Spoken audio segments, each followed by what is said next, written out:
Antara lain, air terjun Sampuran Manuk menjadi tempat wisata alam yang unik dan cukup indah.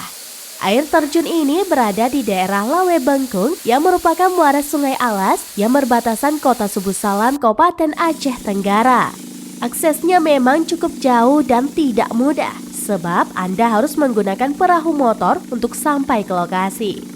Untuk menuju Lawe Bengkung bisa melalui Desa Salim Pipit, Kecamatan Babur Rahma, Kabupaten Aceh Tenggara, menggunakan perahu sampan mengarungi Sungai Alas, atau juga bisa melakukan perjalanan darat selama 3 jam.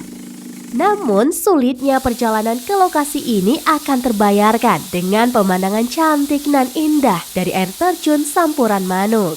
Air terjun ini langsung jatuh cucuran di muara Sungai Alas, sebuah air terjun yang unik dan indah. Sangat sayang untuk dilewatkan bagi Anda pecinta wisata alam yang pemberani dan suka berpetualang untuk menikmati indahnya panorama wisata alam. Air terjun ini adalah satu dari 30 objek wisata di Aceh Tenggara yang dapat menjadi referensi Anda ketika berlibur. Dari Aceh Tenggara, Asnawi Lui, serambinews.com.